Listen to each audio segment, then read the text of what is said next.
Welcome to the system. When you type the name of a website, you see only a few letters. When you tap an app's icon, you think you're making a single gesture. But before a connection is established, an invisible decision is made. The system must determine which address corresponds to the name you're trying to reach. The internet is visible through names, but operates through addresses. People remember a name like SHORT.LOG. The network, however, searches for the numerical destination behind that name. This translation is performed by DNS. This layer, called the domain name system, converts names on the internet into IP addresses. DNS is often described as the internet's phone book. This analogy is accurate, but incomplete, because DNS doesn't just find an address, it also serves as the first decision point in the connection. You type a name, your device queries a DNS server, the DNS server returns the target's address, your device connects to that address. Only then does the page appear. The user sees the result, the architect sees the decision. This decision usually takes place in a fraction of a second. That's why it goes unnoticed, but nearly every device in your home uses this mechanism. Your phone, computer, TV, game console, and smart devices often perform a name resolution before accessing a service. When you open an app, it's not just the app's main server that's queried. Ad domain names, analytics services, notification systems, error reporting platforms, and content delivery networks may also be queried. A single tap can trigger address lookups for dozens of names. For this reason, DNS records are like traces that reveal a network's intent. They don't always reveal the contents of a data packet, but they can make it clear which device is trying to access and which service. If a TV is constantly querying an analytics domain name, you'll know the device wants to communicate with that service. If a phone is querying addresses belonging to ad networks all night long, its background behavior becomes apparent, even if the screen is off. DNS doesn't tell you everything, but it helps you ask the right question. Where is this device trying to go? In log 014, we mapped out the invisible map of the home network. We saw that devices talk even when they appear silent. Now we're approaching one of the gates on this map. DNS is one of those gates, because if a device can't determine the destination address, it struggles to establish a connection.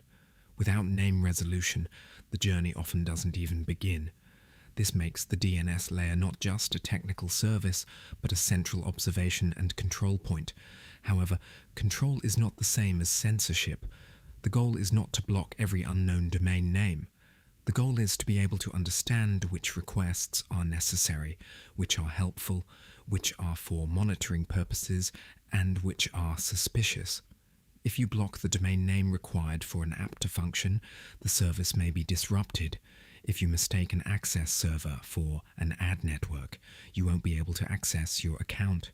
If you shut down an update service, your device won't receive security patches.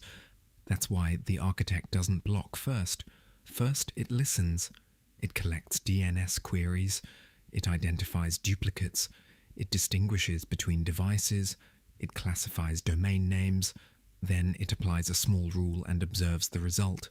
A decision made without information about a system is not control.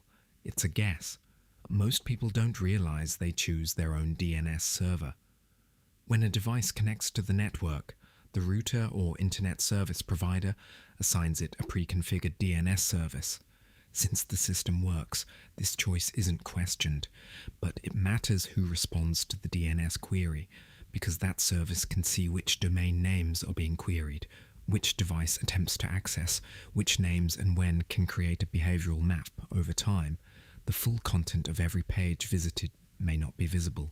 However, even the domain names searched can reveal a great deal about habits, applications used, and active services. The invisible guide may not just be showing the way. It may also be recording which paths are being sought. This is where the digital gatekeeper comes into play, not as a system that closes the door, but as one that understands who is passing through it. The path a DNS query takes appears simple. A device asks for a name and receives an address in return. However, the answer rarely comes from a single source. First, the device's own cache is checked. If the same address was recently learned, there may be no need to ask again. If the answer isn't there, the query goes to the router or a designated DNS resolver. If the resolver cannot find the necessary information in its own records, it refers to the Internet's hierarchical DNS structure. Root servers, top-level domain name servers, and the domain's authoritative server are different layers of this chain. The user sees none of this. A name is entered and the result is returned. Are you being directed to the correct address? Who is processing your query? How long is the record stored?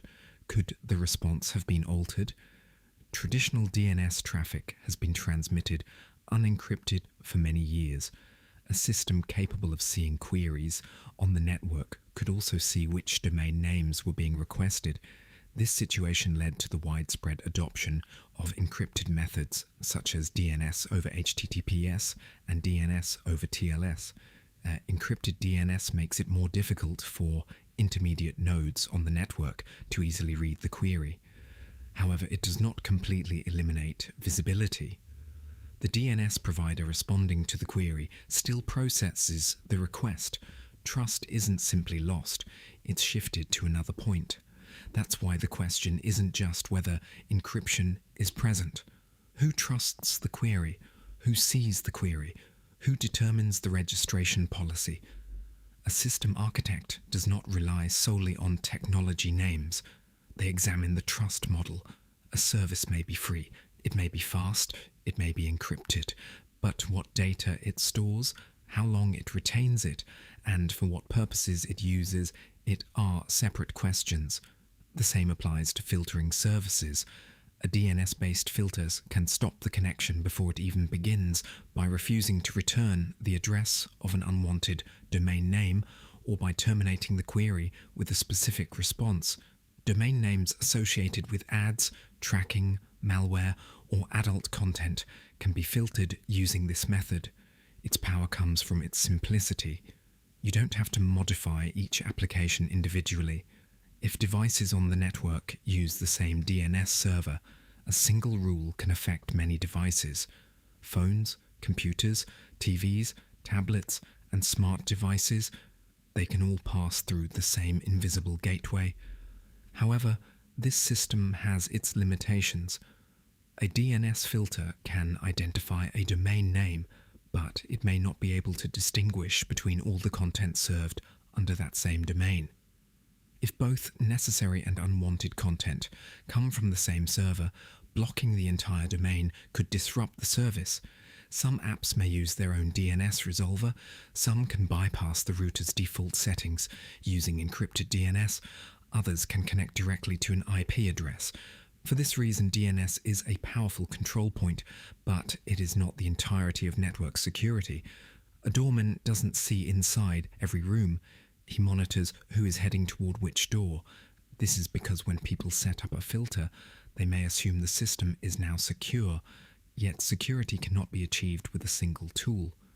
DNS provides visibility, the firewall manages connection rules, device permissions limit local access, network segmentation controls whether devices can reach each other. Each layer answers a different question. DNS asks, where do you want to go? The firewall asks, is this connection allowed? Device permissions ask, what can the application access inside? Network segmentation asks, which device can access which zone? An architect does not mix these layers together. A good DNS system should first be set up in observation mode. On the first day, you might see hundreds or thousands of queries. Most domain names may appear to consist of meaningless characters. Some are clearly recognizable. Others belong to the infrastructure of other services. The biggest mistake here is to assume that everything you don't understand is malicious. First, you identify the device, then you examine the timing. You observe what behavior preceded the query, you open the application, you close it, you try again, you check to see if the connection has changed. A domain name isn't evaluated based on its name alone. It's evaluated in context. The same analytics service might be unnecessary in one app, but used for error detection in another system. The same cloud provider can offer infrastructure for thousands of different services. That's why predefined block lists are a starting point, not an absolute truth. The list offers you a suggestion. The system's behavior validates the decision. A strong digital gatekeeper doesn't block everything. It lets the necessary through. It stops the unnecessary. It logs the unknown. It flags what's changed. And it doesn't assume any decision will remain correct forever. Before setting up a control point, you need to decide which model you want. The first model is a managed DNS service. A service like NextDNS operates through a remote resolver. You create an account, point your device or router to this resolver, and manage the rules via a web panel. Setup is easy. You can access the same policies from different networks. You can use pre-configured security and privacy lists. However, your queries are processed by an external service. Therefore, you must carefully consider the logging policy, data location, and privacy settings. The second model is a local DNS filter. A Pi-hole-like system operates on your home network. A small Linux device, server, virtual machine, or other suitable environment handles DNS queries. Devices query this local system for destination addresses. The filtering decision is made within your home network, and if necessary, the query is forwarded to the upstream DNS provider of your choice. This model provides greater control. You can keep the logs locally. You can create your own lists and rules. However, you are responsible for operating the system. Updates, backups, availability, and recovery in the event of a failure are your responsibility. A cloud-based service offers convenience. A local system offers independence. The right choice isn't the same for everyone. The architect first identifies the requirement. Is a single phone to be protected? Is the entire home network to be monitored? Are devices in different locations to be managed? Should logs remain local? Should the internet continue to function if the system crashes? These questions are more important than the name of the tool. The basic architecture is simple. The device sends a DNS query. The control point examines the domain name. If a rule exists, it makes a decision. An allowed query proceeds to the resolver. The response returns to the device. A blocked query, however, is terminated before reaching its destination. But a reliable system consists of more than just a block list. The first layer is device identification. You must know which query came from which device. The second layer is timing information. You must determine whether the connection was initiated by a user action or occurred in the background. The third layer is classification, essential, advertising, analytics, telemetry, malicious, or unknown. The fourth layer is the fallback plan. You must be able to quickly remove a rule if it disrupts service. The fifth layer is change logging. You must know what you blocked, when and why. Thousands of rules added without this structure may give a sense of control, but they do not provide actual control. It's more valuable to observe without blocking anything for the first 24 hours. You'll get to know normal traffic. You'll see which devices generate the most queries. You'll identify domains that appear repeatedly. Then you start with a single category. For example, clearly recognized add domains. You apply the rule. You test your phone, TV, and frequently used apps. If a service goes down, you check the logs. You add the necessary domain to the allow list. You note the result. This cycle may seem small, but that's how good systems are built. Observe, decide, test, log, iterate. The BP045 DNS Sentinel blueprint associated with this post is designed to document this architecture step by step. It distinguishes between the router-managed DNS model and the local Pi-hole model. It performs a network inventory before installation and makes the test and feedback steps mandatory. In addition, the first system definition is created for the free local tool called Synth DNS Sentinel. In its first version, this tool will not automatically block anything. It will read DNS records, it will group them by device, it will display recurring domain names, it will store the results locally, it will generate JSON and CSV reports, it will add suspicious or unknown domain names to a review list. This is because the purpose of the first version is not to make decisions, but to produce clean data for decision making. Later, the same system could evolve into a micro SaaS layer offering centralized reports, multi-network management, change alerts, and automatic device profiles. However, the core system must remain free and self-hostable. Information will not be withheld, the architecture will not be hidden, fees will be charged not for basic control, but for ease of management and operational services. The next phase of the synth system begins here. A record leaves behind more than just an idea. It leaves behind a blueprint. It leaves behind a tool. It leaves an open architecture that can be rebuilt. The digital gatekeeper doesn't think for you. It makes the invisible visible. You're still the one who makes the decision. I am the architect. We'll meet again in the next entry. When that day comes, you'll understand why these entries exist. System status active. Protocol 015 complete. Next protocol 016 status active.